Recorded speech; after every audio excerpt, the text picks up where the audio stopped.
प्रिय विद्यार्थियों, आज हम चर्चा करेंगे मार्केंसिया की। वीडियो 9 में मार्केंसिया के बारे में मैं आपको पहले बता चुका हूं। आज इस वीडियो 10 के तहत मार्केंसिया के बारे में हम आगे विस्तार से जानेंगे। तो हमने इसके पहले वीडियो में मार्केंसिया की जो बाह्य संरचना है उसके बारे में आपको बताया था कि किस तरह से बाह्य संरचना में सरफेस पाई जाती हैं, वेंट्रल सरफेस, डॉर्सल सरफेस, जेमा कप, मिडरिप, ये सभी चीज़ें बाह्य संरचना में दिखाई देती हैं। अब हम बात करेंगे कि थैलस की जो आंतरिक संरचना है, यानी थैलस के उदग्र काटने पे हमें क्या शो होता है उसके बारे में हम बात करेंगे। तो मार्केंसिया थैलस की जो संरचना है वो रिक्शिया के थैलस की तुलना में जटिल होती है। रिक्शिया के थैलस में हमने देखा था कि वहां पे फोटोसिंथेटिक फिलामेंट पाए जाते थे। इस देखो, इस तरह से एक रफ डायग्राम बना रहा हूं मैं यहाँ पे, और ग्रीन इस तरह से रिक्शिया का जो थैलस है इस तरह से उसमें फोटोसिंथेटिक फिलामेंट्स पाए जाते थे। और नीचे जो ये वाला पार्ट है ये है स्टोरेज रीजन, और यहाँ पे राइजोइड्स पाए जाते थे। लेकिन क्लास तो एक ही है, हिपेटिकोप्सिडा, लेकिन मार्केंसिया जो थैलस में थोड़ी सी विभिन्नताएं पाई जाती है, वो मैं यहाँ बताना चाहूंगा आप लोगों को। थैलस के उदग्र काट में दो सुस्पष्ट क्षेत्र दिखाई देते हैं। पहला है फोटोसिंथेटिक रीजन, यानी प्रकाश संश्लेषी क्षेत्र।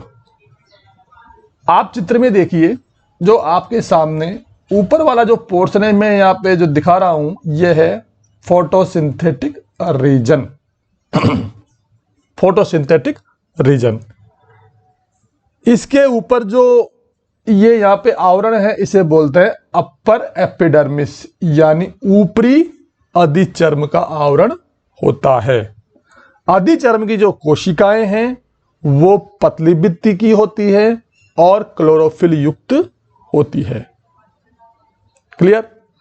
अधिचर्म में अनेक ढोलक की आकृति के रंध्र पाए जाते हैं, जो नीचे स्थित जो वायु प्रकोष्ठ है, जो चैम्बर है, जो एयर चैम्बर यहाँ पे बने हुए हैं, इनके अंदर ये खुलते हैं, एयर चैम्बर के अंदर खुलते हैं। प्रत्येक रंध्र 4 से 8 अध्यारोपित कोशिका वलय या सोपानों द्वारा परिबद्ध जो रहता है। ये जो दिखाई दे रहा है आपको, ये चीज 4 से एक वलय टाइप कोशिकाएं होती है बहुत सारी, जिसे ये कवर्ड होता है। प्रत्येक जो छिद्र है ये मध्य में से चौड़ा होता है और किनारों पर सकरा होता है, जैसा कि स्पष्ट हो रहा है। प्रत्येक रंध्र में 16 से 40 कोशिकाएं पाई जाती हैं और यह ढोलक के समान दिखाई यहाँ पे देता है। और इन छिद्रों के बाद में ये सारे एयर चैम्बर में खुलते हैं तथा जो ऊपरी जो फोटोसिंथेटिक रीजन है इसमें अनेक वायु प्रकोष्ठ क्षैतिज क्रम में होते हैं। दिखाई दे रहे हैं आपको, ये यहाँ पे एक दिखाई दे रहा है यहाँ पे।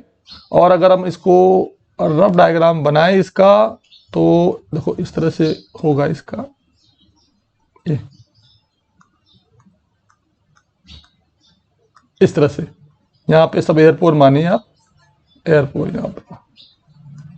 तो एयर चैम्बर्स की एक पंक्ति होती है और इस तरह से ये ऊपरी लेयर पूरी फोटोसिंथेटिक रीजन की बनी होती है। और इन जो एयर चैम्बर्स हैं इनके जो अंदर 3-4 क्लोरोप्लास्ट युक्त कोशिकाओं से निर्मित बने हुए तंतु होते हैं। इनको हम कहते हैं फोटोसिंथेटिक फिलामेंट। जो यहाँ पे देखो ये होते हैं फोटोसिंथेटिक फिलामेंट। हर एयर चैम्बर में फोटोसिंथेटिक फिलामेंट्स पाए जाते हैं और प्रत्येक चैम्बर एक पार्टीशन वॉल के द्वारा अलग होता है। यदि ये है पार्टीशन वॉल, ये वाली, और प्रत्येक चैम्बर में ये तंतु पाए जाते हैं। इनको हम कहते हैं फोटोसिंथेटिक फिलामेंट्स। इनमें ये शाखित होते हैं, सरल होते हैं और इन कोशिकाओं में क्लोरोफिल पाया जाता है। इन्हें हम कहते हैं प्रकाश संश्लेषी तंतु, जो थैलस के प्रमुख प्रकाश संश्लेषी ऊतक हैं। इस तरह से जो ये पूरी लेयर है ये निर्माण करती है फोटोसिंथेटिक रीजन का। क्लियर? इंग्लिश में भी यहाँ पे पूरा दिखा रखा है मैंने, यहाँ पे जो अंग्रेजी माध्यम वाले हैं वो यहाँ ध्यान दें। Many photosynthetic filaments arise from the foot of each chamber. The filaments are made of chloroplast containing cells. इस तरह से ये बनता है इसका फोटोसिंथेटिक रीजन, जो थैलस में वेंट्रल साइड में उपस्थित होता है। इसके बाद हम बात करेंगे थैलस के दूसरे पार्ट की आंतरिक संरचना में स्टोरेज रीजन यानी संचयी क्षेत्र। जैसे नाम से स्पष्ट है, जहां पे किसी चीज का संचय हो वो कहलाएगा संचयी क्षेत्र। प्रकाश संश्लेषी जो क्षेत्र है उसके जस्ट नीचे जो पार्टीशन है पूरा, वो है स्टोरेज रीजन। यहां से यहां तक स्टोरेज रीजन। इसकी जो नीचे की लेयर है वो कहलाएगी लोअर एपिडर्मिस, निचली अधिचर्म। इसके द्वारा इसकी जो कुछ कोशिकाएं हैं वो दीर्घित होकर मूलाभासों का निर्माण करती है। देखो यहाँ पे निर्माण हो रहा है राइजोइड्स का, और कुछ कोशिकाएं निर्माण करती है स्केल्स का यानी सल्क का, और ये है मूलाभास हिंदी माध्यम वालों के लिए। मूलाभास का निर्माण भी लोअर एपिडर्मिस की जो कोशिकाएं हैं वो करती हैं, और शल्क का निर्माण भी ये कोशिकाएं यहां पर करती हैं। इस क्षेत्र में पतली भित्ति की जो कोशिकाएं हैं पेरेन्काइमेटा सेल्स उनका बना होता है। इनके मध्य कोई स्पेस नहीं पाया जाता है, यानी इंट्रासेलुलर स्पेस का अभाव होता है, और अधिकांश कोशिकाओं में स्टार्च ग्रेन्स यानी मंड कण के रूप में फूड स्टोरेज रहता है।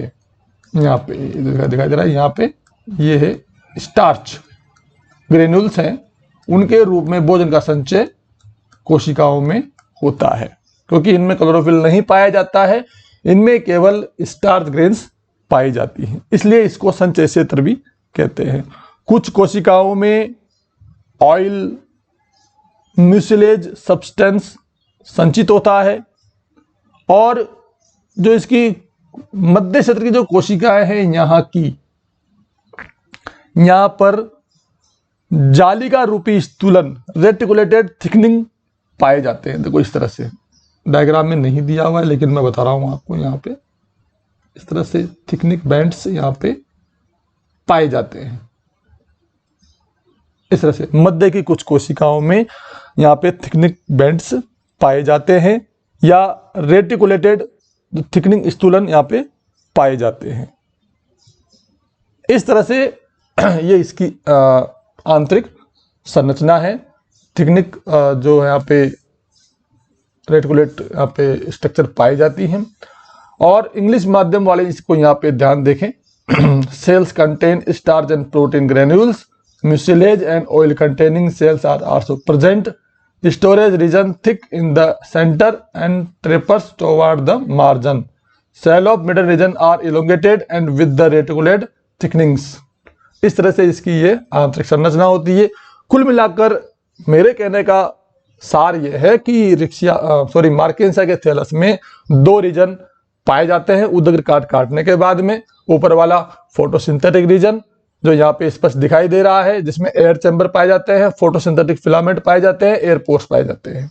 उसके बाद जो नीचे वाला पार्ट है वो कहलाता है स्टोरेज रीजन, जिसके अंदर सारी कोशिकाएं समान प्रकार की होती हैं, उनके अंदर स्टार्च ग्रेन्यूल्स पाए जाते हैं। नीचे की कोशिकाएं राइजोइड्स का निर्माण करती है, स्केल्स का निर्माण करती है, और कुछ कोशिकाओं में स्थूलन पाए जाते हैं, जो इस थैलस की अविशेषता है। इस तरह से इसकी आंतरिक संरचना पूर्ण होती है, तो